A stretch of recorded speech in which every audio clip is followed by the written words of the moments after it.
Here's what's next in Florida. Press will be sued if claim homophobic. A bill proposed in the Florida Republican-controlled state legislature that aims to make it easier for public figures, including lawmakers, to sue news media for coverage they dislike would also have severe repercussions. Anyone who uses social media to point out someone else's bigoted behavior. In addition to granting greater leeways for defamation lawsuits for public figures against the press, House Bill 991 would also give Florida residents the right to sue others, both in the state or elsewhere in the U.S., who describe their actions online as transphobic or homophobic, for sums as high as $35,000, and would not allow the truth to be used in defenses against such lawsuits. According to the bill's text, a person suing another over being called out for their bigotry, for bigoted words online, would only have to suggest that their commentary was reflective of their personal religious or scientific beliefs to succeed in their suit, even if their words truly were transphobic or homophobic.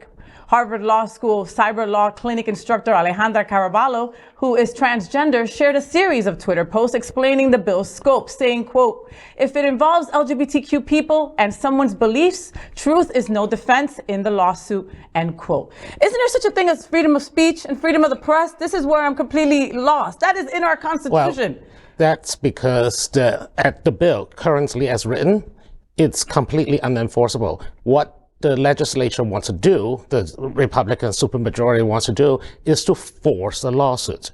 This law is created to generate the lawsuits to topple what is the best known case in Supreme Court for defamation, New York Times versus Sullivan.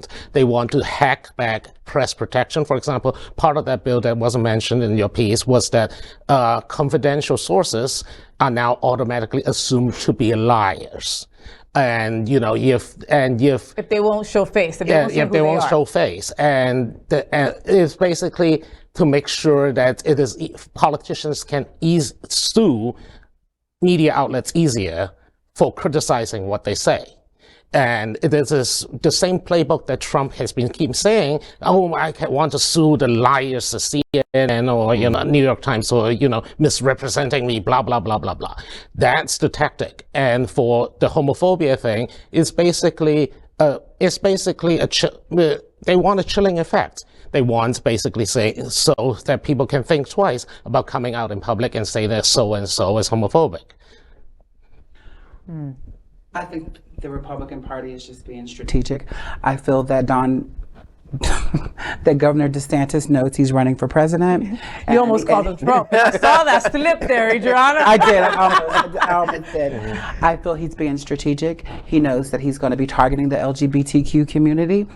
And we're not going to be able to say anything about it and call him homophobic or transphobic if this law is to be passed. We know that this potential law is horrific. It is really written. It is horrific. We are getting ready. I predict we're weeks away from the legislative session.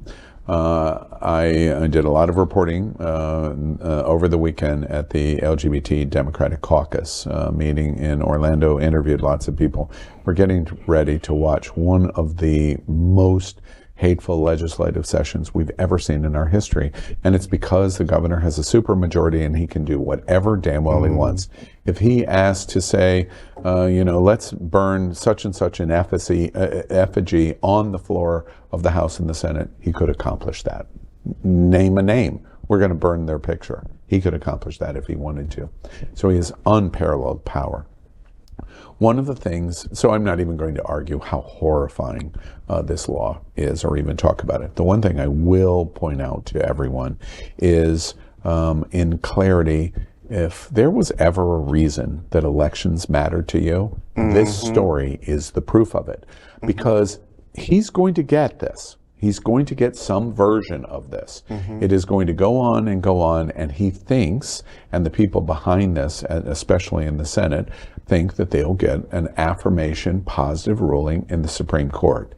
The only way you stop something like this that mitigates your First Amendment rights is by voting in elections that elect your senators who put the people on the Supreme Court. So, proof example, next year, Rick Scott is going to run for Senate for his re-election in Florida. Do you want a Rick Scott to select the Supreme Court justice that's going to go, these kind of laws coming out of Florida are A-okay. Let's minimize free speech and free press. If you do, then don't vote. LGBT Florida, don't worry about it. You don't need to vote because you've lost your First Amendment and free press rights.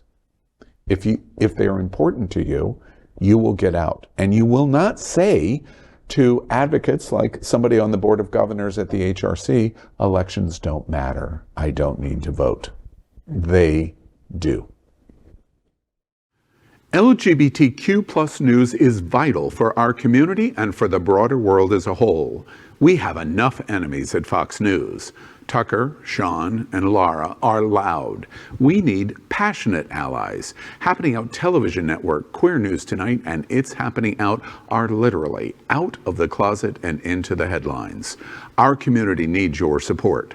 Like this broadcast and subscribe now to ensure the growth of the entire LGBTQ plus community.